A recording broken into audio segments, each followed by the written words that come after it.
Hello, everyone, and welcome back to another episode of Steelheads Weekly with Darius Dominguez and Mark Freitas. Mark, how you doing this week, buddy? Oh, pretty good. A big Steelheads weekend. It was a good weekend, really good weekend, like JR said in the video they posted today, or when we're recording this, after their last game on Monday afternoon. So it was a great weekend, but just to get into a couple things we'll talk about today. A couple huge topics like depth scoring. You wrote an article about it as well. Really good article. Go check that out. The link will be in the description. We're going to talk about the goaltending because that's pretty interesting as well. And how they can get involved in the community in Brampton moving forward when they move to Brampton. Who we like for them in the playoffs because there is a huge logjam in the middle of the Eastern Conference. So that should be good to talk about too. And any other stories or anything that pops up along the way, we will get into that for sure. So should be a fun episode, Mark. But anyway, I guess we start with this past weekend. They had a lovely weekend. It was not bad. I mean, they picked up They got five of a points. possible 6 points. Yeah. And it's something they needed, and it's keeping them in that race for. I want to say they could go for first because they're 7 points back and it's 14 games left. Anything's possible. I mean, they're playing teams that they will be chasing. They play Sudbury Yeah. this weekend, so it's one game. Um, and no, they had a great weekend. Angus McDonnell got a hat trick on Friday.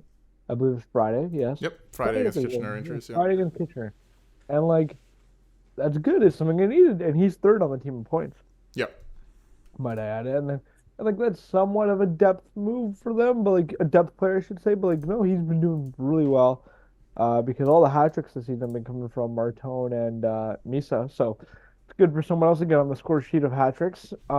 Heck, even the defense getting on the score sheet. Mm-hmm. Sharp.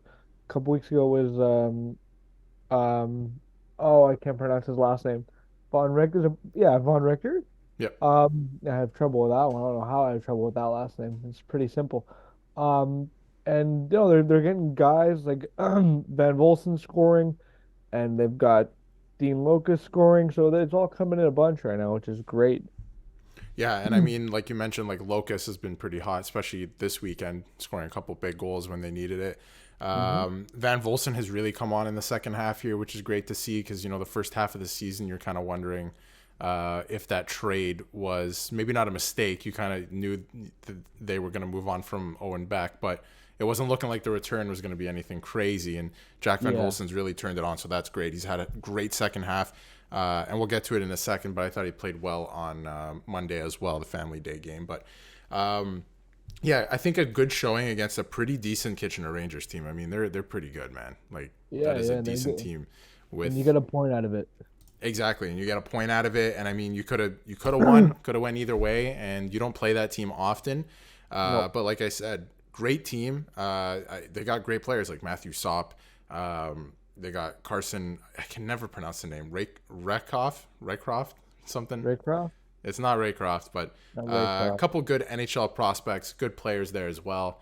And former Mississauga Steelheads assistant coach Jeff Krizak is behind the bench as well. So some ties there as well. But yeah, Kitchener takes it in overtime. Could have went either way. Decent way to start the weekend, I guess. It's a good way for them, I guess. You get a point.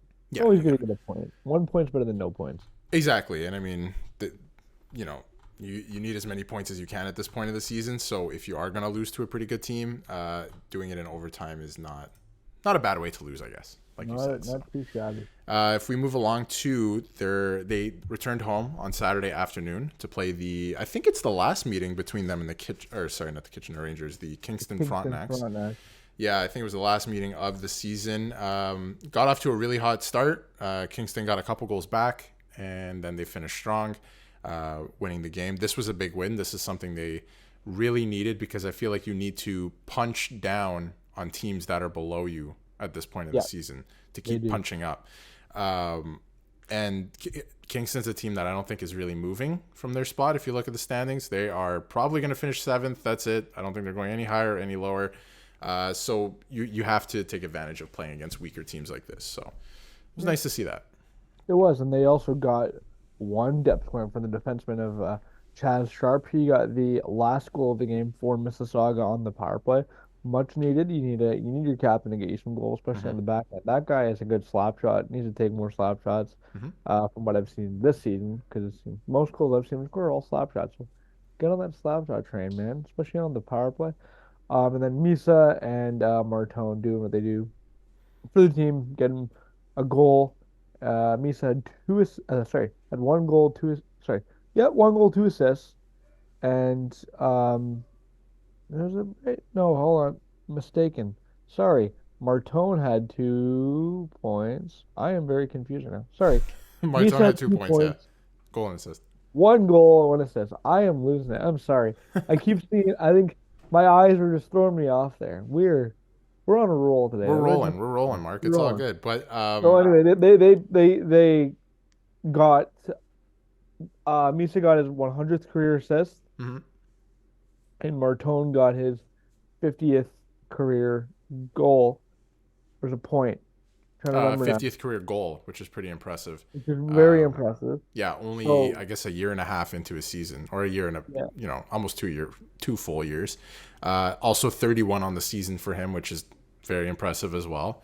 and he had an It's assist. hard to score goals. We've talked about it, and he knows how to do that. So great showing for him. And I wanted to give some love to Gabriel Charrot too, who opened the scoring, his third of the season. Love to give love to fourth liners and guys who don't. Um, get to see the ice that often and they chip in. So I love to see that. That was good. And it builds more trust for the coach to use these guys because, like I've said in my article today, they will be needing these bottom guys in their lineup for the playoffs because there's no way you're going to be riding out Misa. There's no way. Oh, I mean, you will. Let's be realistic here. I mean, but what I'm trying to say is like you can't ride them too much and then have no one else to go if you need to put in some guys that need to get greasy and get a goal. Hmm. Fourth line, third line would be perfect. And you got guys like Zidlicki and McDonnell and all these guys, so try to get everyone involved now before the playoffs and let these guys kind of rest up Yeah, before everything happens. exactly. And I think to add to your point, notoriously through the years since JR's taken over the bench, he has pretty notoriously run like a 3-line system. Like the Hmm. fourth line rarely plays after the second period ish. You and I So never really see the fourth line play. no, Uh, there'll be maybe some instances where there's a blowout or something like that. But if it's a relatively close game, you won't really see the fourth line after. So no, exactly. Like in my opinion, that's not good for a player's development. I think, if you want to teach these players to go work their way up in hockey, play them more, build trust. What else? Junior hockey, you gotta have to get these guys, some confidence. I think it's fair criticism. I just think, when you run those 3 lines, because they're young, it's different than NHL players, right? When you run those 3 lines, you can kind of keep rolling and keep the guys in the game, the momentum. Yeah. I think that's what he does. I don't know for sure, so I don't want to speak for him, but I think I see that. I think I see that he's like, okay, these guys are rolling. If we roll 3 lines, you don't really kill their momentum. They're in the game, right? So, Exactly. like I said, like if you really pay attention, since probably 15, 16, whenever JR took over, I don't remember the year, but he has notoriously like run like a 3-line ship. So Yeah, yeah. I wanted to give some love to a few players too. Carmiers has been playing great. Uh, Fantastic. That guy got yeah, 2 goals yesterday. yeah, yeah, Was it? Yeah, playing 2 goals. fantastic. Even last week, he scored a couple goals. We didn't mention him too much last week, I but lied. 1 goal, 2 assists. yeah, but he's been playing great, and it's not just the goal scoring because that is now coming because we were kind of waiting for that. But now that is on the way, he's just playing great all over the ice. Yeah, I find that he's in the right spots on the breakout. Yep. He's getting to good areas, and that's how he's scoring some of his goals. He's just allowing himself to get to those areas to score the goals. Because before, I feel like he's just getting lost and maybe an afterthought. But he's been playing great. He's really, arrived. I guess I think he's starting to show that he is here to play, which is great. And yeah, one other guy that I noticed is Finn Harding. I feel like is really coming into his own as well. Parker Von Richter too. I mean, he's always been. You could see it, right? Very sturdy defensive defenseman. There was a great feature on him that they posted last week as well. Scored Uh, a nice snipe last week too. yeah, like he can chip in for a goal here and there, right? So that's great. And I feel like he's just raising the bar, but we kind of knew he was going to be a great player. But Finn Yeah. Harding, I can kind of see the last couple of games, his defensive game, his gap control, everything. He's playing with a ton of confidence, and I love to see that because, again, pretty young player. I know a second-year player, but he's still a young player. So, he didn't play too much last year. But, yeah, nice to see. I think that's good to see. Again, more guys on the back end contributing is what they need. Yeah, Everyone, need everyone in. All hands on absolutely. deck. And come playoff time, I mean, your top scorers are they could still be your top scorers, especially in the Ontario Hockey League. But at times you're going to find games where it's, deadlocked and you're going to need somebody to come up big from the third line, let's Also, say. speaking of coming up big, Jack Ivankovic has come up big in the last 2 games. 3, I should Yes. say. Because Leaner started the game Friday, and he got pulled. And Ivankovic came in. I believe he allowed 2 goals. Uh-huh. Um, and look at him. He's basically on the start the last 2 games. I featured it in my article saying um, both goalies have been playing well. I'm not going to talk about, Leaner's bad game on Friday. It happens, everyone. But like maybe it's good to give Leaner's a rest.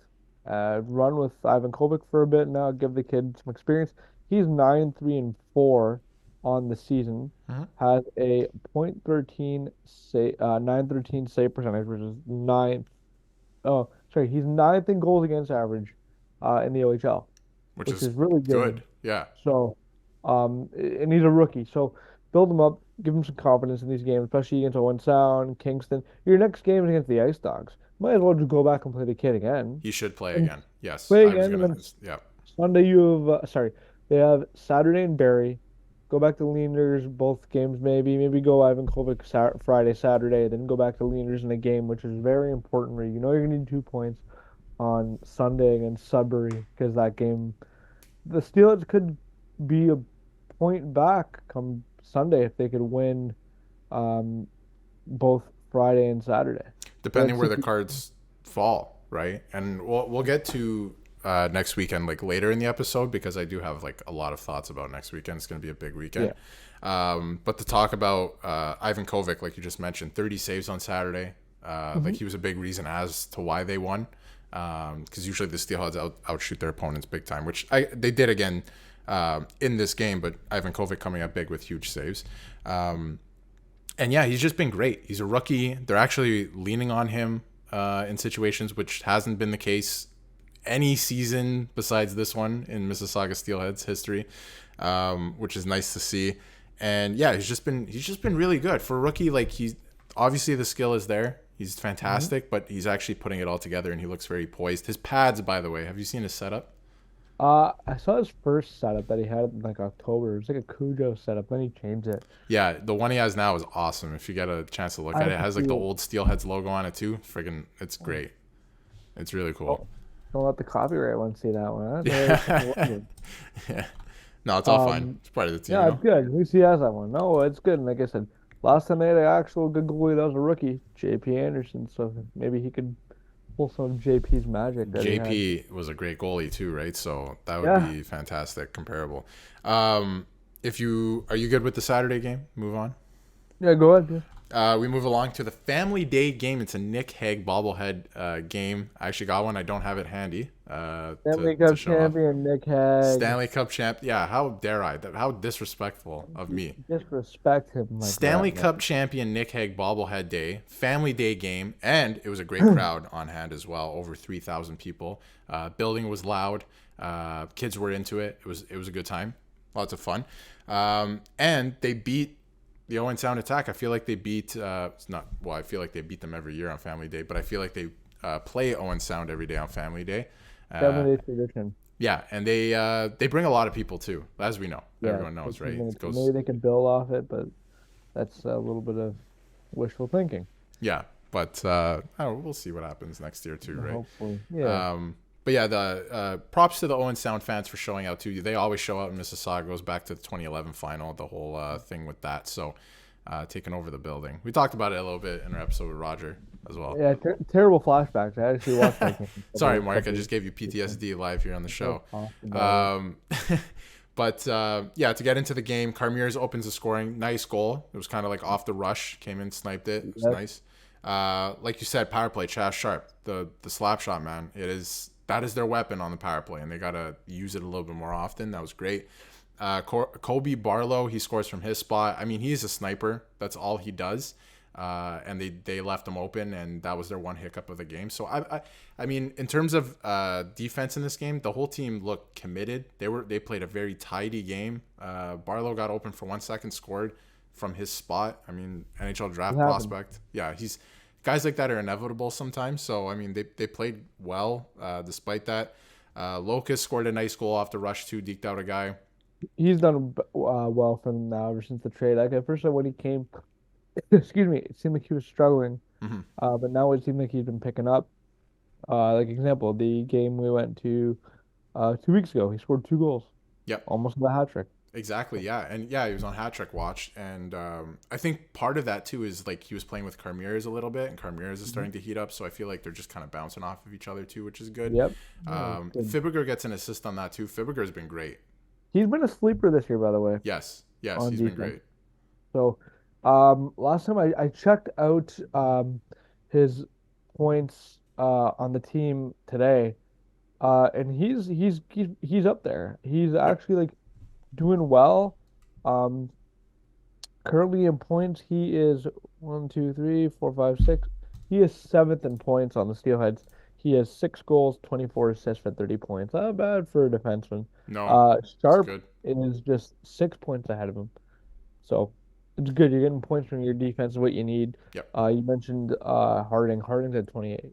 So you're getting points for your back end, and you need that. and Harding at 28, considering last year he was a first year player and he really didn't get into the lineup too much. That's a big jump. Yeah. And Fibiger, they brought him in for the offense. Again, this is like his first year. I feel like he's going to get better, right? Hmm. Like, this is a good player. This is going to be an exciting team to watch next year. I know I'm jumping ahead from this year's playoffs already, but some of the pieces they've kind of, started planting are it's pretty exciting. He's a good player. It is. It's something you need. Yeah. And Van Volsen, like we mentioned, he gets the last 2 goals of the game, which were pretty funny. I don't know if you caught the highlights or anything, but the first one, he was kind of coming in alone as the guys were changing. His line mates were changing, and he dumps it in. It hits the boards, I saw, bounces. yeah, yeah, yeah. I saw it on the Steelheads Instagram. Yeah, it like bounces into the crease. The Owen Sound goalie is coming back into his net because he was kind of challenging the shot. Yep. Bounces off his pad and in. Like, it was See, terrible. as a goalie, been there, done that. Also, we Happens. saw it happen this year to Leaners. So, oh, It those happens plays to it happens to every awful. goalie, man. I don't know why we're all Yeah, surprised, but yeah, not a feel nice goal to bad. let in. Yeah, And his second goal also, the Steelheads posted it on their Instagram as well. Martone's saucer pass from like the far wing, and yeah. just a touch shot, bar down. It was fantastic, like so smooth. Love to see that. So yeah, it was nice little 5-1 win against the Owen Sound attack. It's always nice to beat Owen Sound too, because Yeah, there's always that kind of grudge that yeah. I'll stays. never forgive them. It's fine. Exactly. So it's always nice to beat up on them. I know it's not the playoffs or the finals because we would only ever meet them again in the final, but it's nice to win against them. It is exactly. Yeah, and again, Ivan Kovic, Yes, great game from him. He needs was, to build off of that. yeah, he was very solid. You could look at the stats, but just he was locked in all game. I mean, like he was seeing every puck through traffic. He was really locked in, so that was good. And And I like you think mentioned, he's yeah. getting more comfortable. Sorry, he's getting more comfortable being in the league Hmm.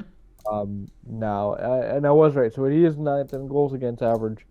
Um, so he's past Jackson Parsons, the goalie for the One of the Kitchener Rangers. Knights. Oh, sorry, Kitchener Rangers. Yeah. Is it? Yeah, yeah, it's Kitchener Rangers, and it's pretty good. You just passed a veteran Yeah, and goalie. I mean he's ninth, like you said, right? Ninth. Yeah, he's ninth in goals against, and take this, he's fourth in save percentage. See, that's incredible because he's also the backup, right? So with a pretty substantial, you know, uh, amount of games, right? It's not like he's Yes, played 3 games and he's top two or whatever it is. Like that's kind of skewed. He's played a pretty good amount of games, so you can take those stats and be like, wow, okay, he is deserving of that spot, and it's pretty impressive. for sure, and he's also 11th in shutouts. Yeah, which is I know. I think Leanders is up there as well, right? Like third or fourth. Leaders is still third. Yeah, yeah. So He just ain't moving. the Steelheads have figured out their goaltending. They are on their You way. have a 1-2 punch. Run, let's see, is my math correct? 34 and 34, yeah. Run each goalie 34 games next season. I think Win or they. lose. I don't know why not. I feel like they have the best possible situation for 3-3 weekends going forward now. Playoffs come next year. I know we're on next year, but then you pick who's the starter in next year. We all know Leaders is starting game one of the playoffs here. Oh, 100%. Yeah. Unless something, barring some Yeah, crazy. God forbid anything happens. Yeah. Yeah. So that was the past weekend, just kind of broken down there. It was a great weekend for them, I find. And another huge weekend coming up next weekend. We'll get to that right at the end of the show. But, Mark, just to touch on Yeah. some things about next year, they are moving to Brampton. It's still barring league approval, but I mean, like, come on. We're going. It's weird. The league hasn't approved it yet, but like the Steelers already put a statement. Well, the statement did say barring league approval, but I feel like it's just a lot of the they have to figure out where I'm sure it's a lot of the logistic things like where will the players billet, where will they go to school, will it be the same school? Because I know it's a different city, but it's 10 minutes away. Yeah. It's fine. I think they'll just approve it at some point. I think it's a matter of time, not if they'll do it. It's gonna happen.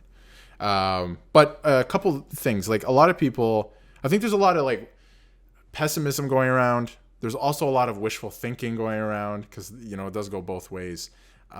Where do you think like the team starts? Do you see like are there any ideas you have for maybe marketing, how to get more people in the building? There are rumors that ticket prices will be cheaper next year because obviously the operation costs will most likely be down.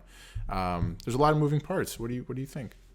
Well, I've had a couple of ideas. I doubt they'll take any of these, but like obviously, you get into the community of minor hockey. Stick with the Mississauga side of the minor hockey teams.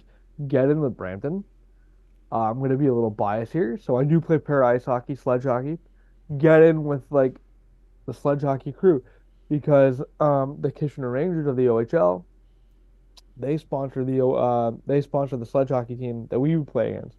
So you just get into any type of hockey, minor, sledge, whatever. Try to market it. Try to get in there. Give away tickets. Do whatever you can.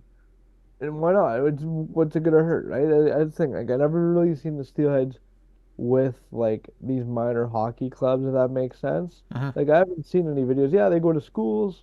Great. That's good for the community. But like get in with the minor hockey crowd. Like have a deal with them. Not a deal, but like yeah, be a partnership. Partnership. Yep. Sledge, um, double A, triple A, house league, just get in as much as you can on both sides of the city. It could work. They're both in Peel, Mississauga, Brampton. Try everything. Yep. I remember. So I I grew up in Mississauga, and I played hockey growing up in Mississauga in the Yeah. MHL. They used to have, like in the majors days, I don't know how far back it went, but especially in the majors days, I remember they used to have organization nights where the entire organization would come to games. Yes, they did that with my special hockey team, with special needs hockey. They did the same thing.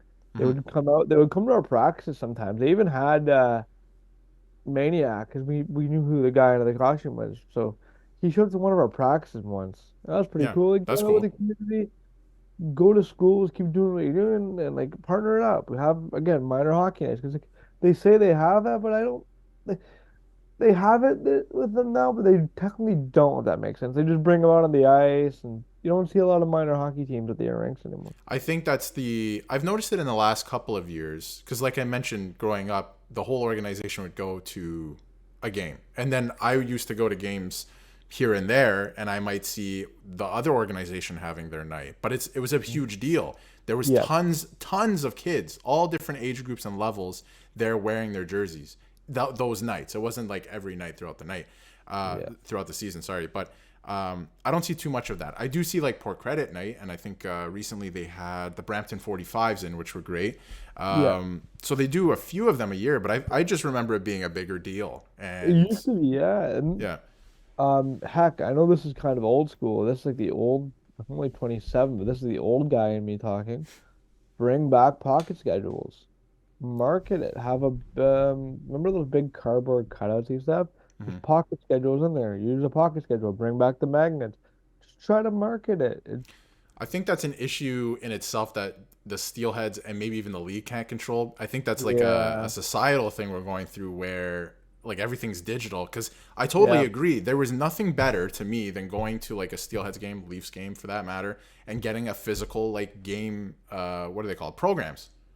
yeah. And they don't have those anymore. Now it's like The scan a booklets. QR code. The yeah. These are And booklets of player names and everything. Those are gone. yeah, And why not? So bring back posters. Heck, oh my God. Do you remember the shirt off the back? I don't remember that. So, Maybe I do. Refresh okay. my memory. I might. So when the majors came in, they started doing they had ballots, put your name in, and let's just say it's Porter Martone shirt off the back night.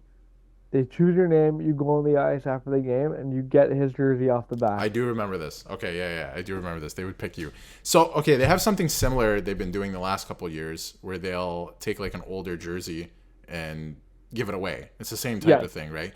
I just think there's the issue with that is there's kids that might be going to their first game, their second game, and they maybe want a jersey from somebody they're watching on the ice, not somebody who played a couple of years I ago. knew, yeah, yeah. It's like a couple of years ago, it was like what? Like, and let's just say example, it wasn't like they had Hardy a couple weeks ago or something like that. I think we saw James Hardy's Yeah. jersey.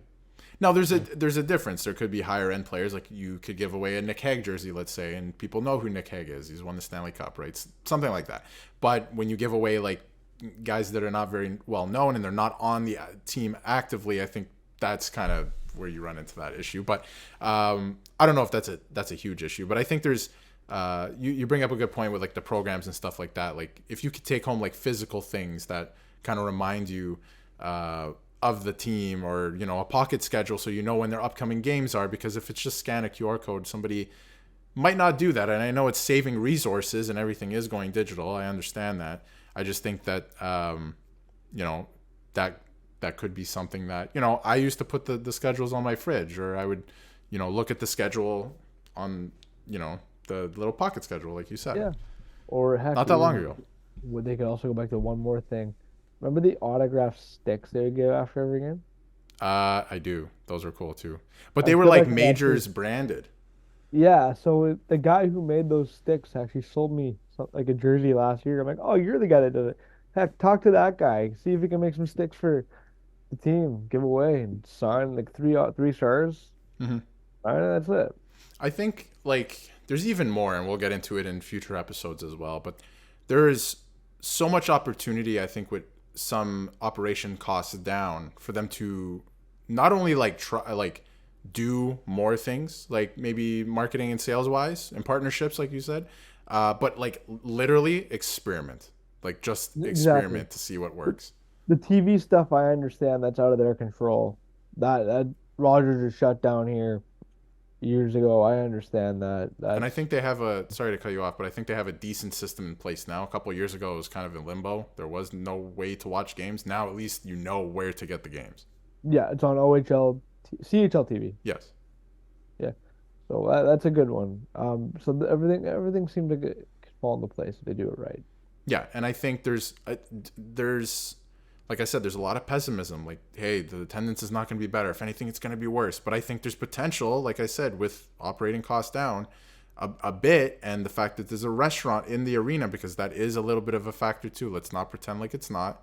There's potential to do good, and there's a lot of good potential here. Not it's Yeah, just not all bad.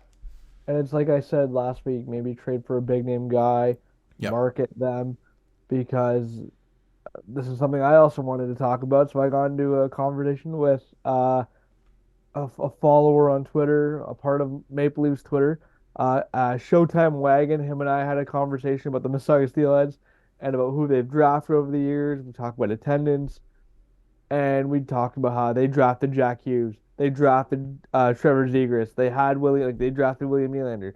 They couldn't get these guys to commit because for whatever reason they had other commitments. But if you can get names like that to come in, Market them, get them out. Get an example I used last week, Easton Cowan, if he were to come back to the OHL, Mhm. sell the farm on him. Will it happen? No. But get a name you can market off of the OHL. I think it'd be fantastic. You had it with Alex Nylander. Yes, and I think if you look at any of the stats, including attendance that year, it speaks for itself. And it was mostly because of him, because people came out to watch him, and that's what it was, right? And And even if Stuart they Percy. Stuart Percy as well, because he was a Leaf draft pick, people wanted to see him, right? But yeah, I think even if you don't get a big name player like you're mentioning, even if you don't want to go that route, right? Because you are going to have a good team next year. The fact of the matter is, you're going to have a good team. You have a great coach. You're going to play in a new building. So at least to start the season, there's going to be some buzz. Oh, there's a new team in town. Oh, the Steelheads have moved to Brampton. Oh, this is their first game in the Brampton Arena. What's that going to look like? There's going to be all these narratives at play. Well, look what And happened when the battalion had Matt Duchene and Cody Hodgson. They yes, built them from the ground up. yes, and they were a great team. And I think with this Steelheads team going forward into Brampton, they're going to be good. We know they are. They're going to be going for it next year. You have to market them and tell people, why should I care about them? You have to make people care about them, right? About the team, Exactly. So right? And why they should come see this team. if they could do that, it would be great. Also, another guy that they drafted was goaltending Caden Primo.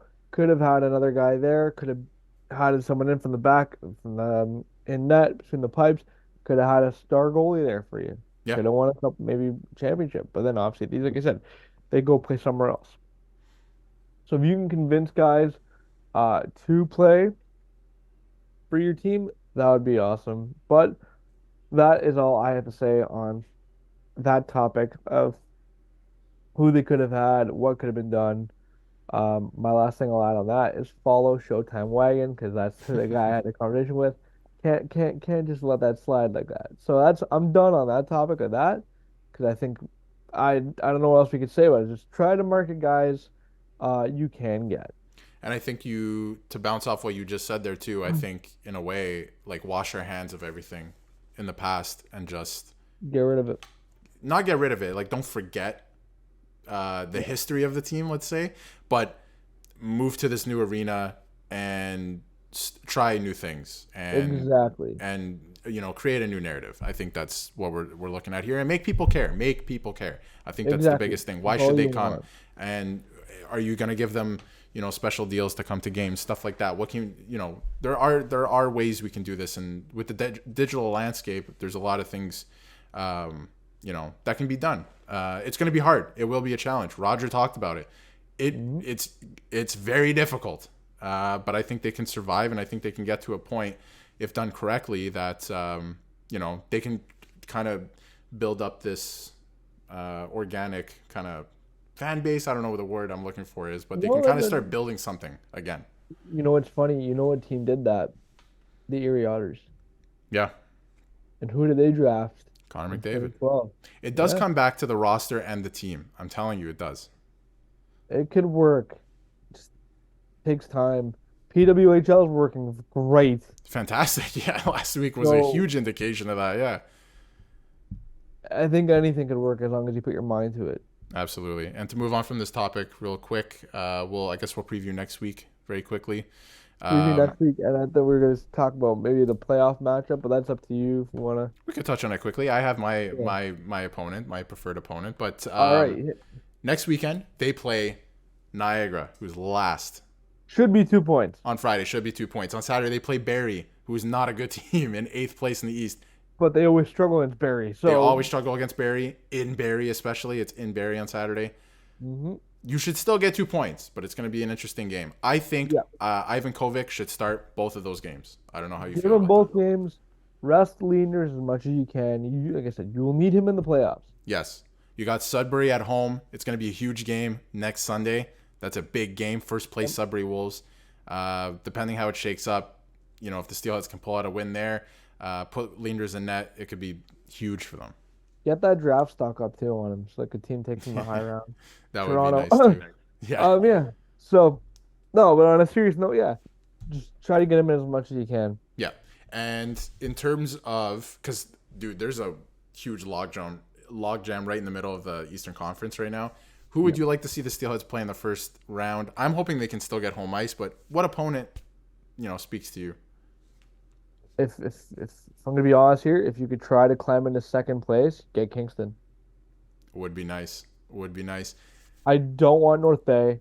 Don't want Oshawa. No, I goaltending is sure as goaltending heck is way too don't good. want the Ottawa 67s. They have a good team and a very good coach. Shout Yep. out Dave Cameron, miss you. Um, yeah. So I don't want any of that. Kingston is my team that I go for. I think you're right. I think you want to crawl into second if possible to play the Kingston Frontenacs, but that is in a perfect world. And I don't know. I don't think you can really choose an opponent at this point right now because, like I said, like the standings are insane. You got Sudbury and Brantford tied 1 and 2 with 70 points.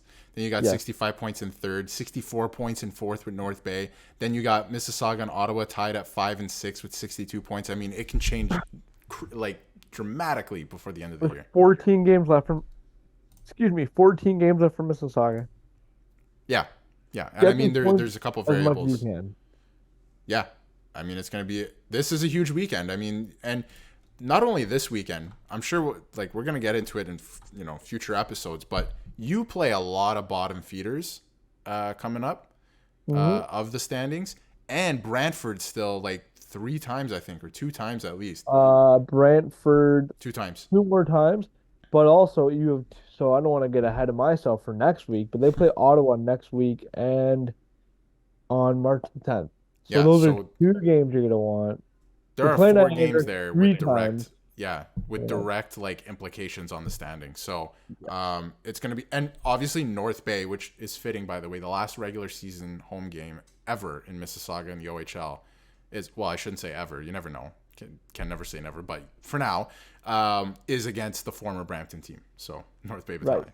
But that's a huge game too because you don't know where North Bay and Mississauga are in the standings come that last weekend. Right, and also they get Sarnia and Windsor coming up too. Yeah, which are both, I think, respectively 9 and 10 in the West. So You have to, guys. you have to get 2 points out of that. I suspect there will be a lot of points being racked up in the last little bit of the season here, which is good. It's what they need. So we'll see what they do. Yeah, we'll see what they do. Next weekend is huge. You need at least 4 points, in my eyes. It would be nice if you got all 6, but you need at least 4 points. Yep.